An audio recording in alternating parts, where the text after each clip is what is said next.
The legacy of any suicide for the family left behind is extremely painful. But when the cause is manic depression, suicide also leaves fear. The fear that the same thing might happen again with another member of the family, because manic depression is an illness that's always handed down in families. And that's what's brought me further down the coast in Cornwall to see an old friend who's had to live with that thought since he was 18. That's when he found out that his father was bipolar. Oh, I say. And this is where you would come every summer holiday? Yeah, we would. Great memories for me as a child, I must say. We just all used to sit out on that, in deck chairs on that slate bit down there, which is... have lashings and lashings of lemonade. Well, we did. We did. It's very famous five, isn't it? Oh, isn't it? Just wonderful. Just imagine having every summer holiday here. So, I mean, slightly mixed emotions to you coming back here, I suppose. Well, yeah, because I mean, my father actually killed himself, well, just over there, actually. So it's not the best. One of the heartbreaking things about his suicide was that he actually went out with his sister, your aunt, and threw himself off that cliff in front of her. He dived off, you know. So I mean, he wasn't messing about.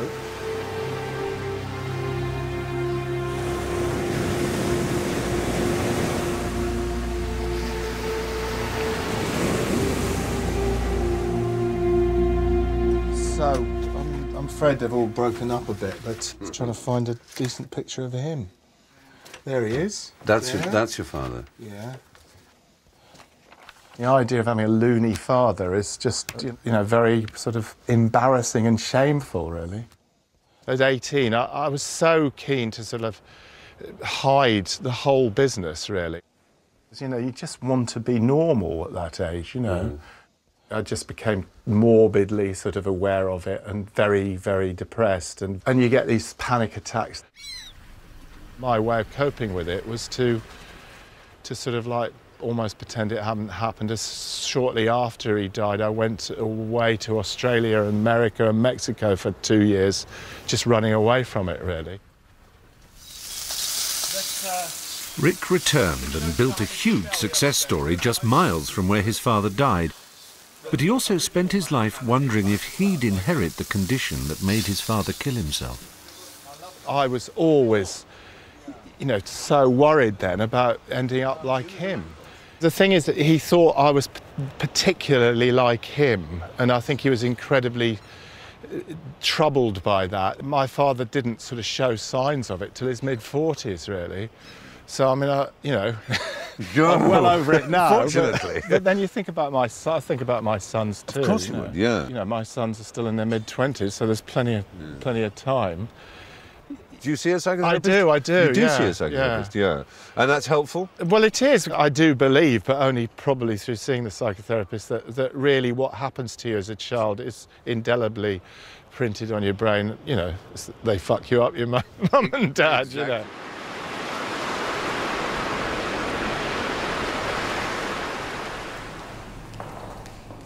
What the research shows is that if you have manic depression, someone in your family will have had it before you.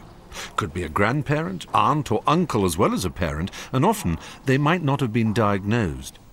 So there appears to be no warning, but there will be somebody. On the other hand, as Rick's experience shows, just because your father has it doesn't mean you'll necessarily get it. But the worry remains for bipolar parents. Will I pass it on? And now for bipolar mothers, researchers have made another devastating discovery.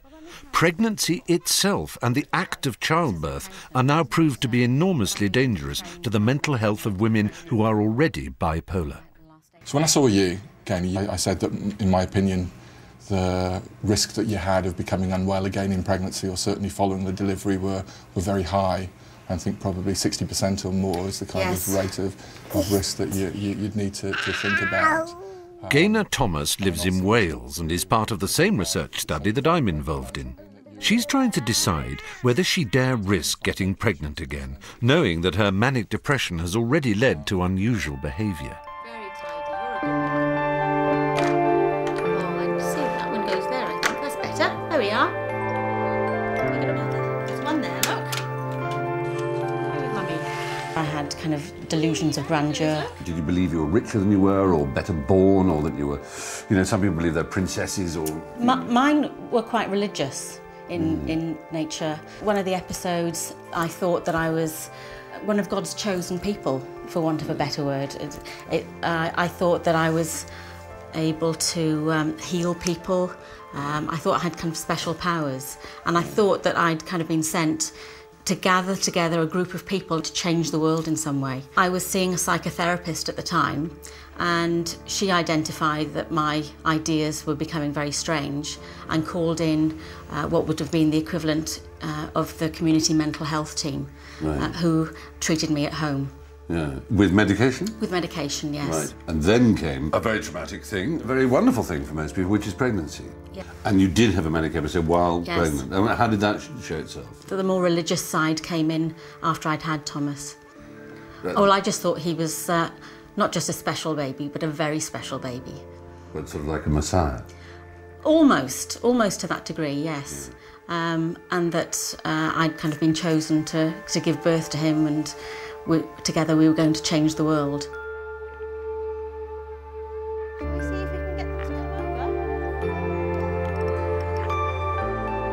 over? It's such a small step, and yet it's such a huge one in terms of embarrassment, if you were to say it at a party. You know? Yes. There's a way of saying, my child's the centre of my universe, and saying, my child is the centre of the universe. Yeah. Initially, it was kind of postnatal euphoria, but it became postnatal mania.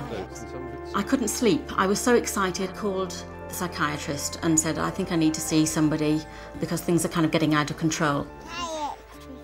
Gaynor was sectioned in a psychiatric hospital for a month. The drugs the hospital put her on calmed her down, but now she's frightened that it might happen all over again if she gets pregnant. Ian Jones told me Gaynor is right to be scared.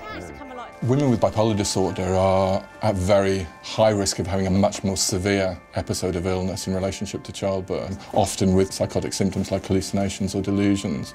And really these episodes can be some of the most severe episodes of illness that we see in psychiatric practice. Really? In all psychiatric practice?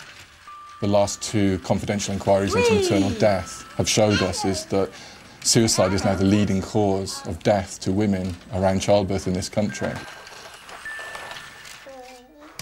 Gaynor wants Thomas to have a brother or sister, but Ian Jones's information is hard to ignore. And it made me just rethink the whole idea of having a baby. I'm sad that I won't be able to have another child. Perhaps for Thomas's sake. But I've got to accept that the risks are probably too high. Down the stairs we go. No. No, as you say, you don't know what might have happened. No, precisely. Slow down, slow down. I love the heels of his shoes. Manic depression's capacity to destroy the lives of people makes it all the more important for it to be diagnosed early, but often it goes undetected because of what most sufferers do to help them cope with the mood swings. They cover up their symptoms. Certainly I did for almost 20 years. It's called self-medication, or as you would quite properly call it, the taking of excessive amounts of drink and drugs. Vodka and cocaine in my case. We must do something to relieve our minds of the terrible fate that awaits us! The effect of it is that coke is a stimulant, and that alcohol is a sedative, supposedly. No, I will not go to bed with Les Dennis!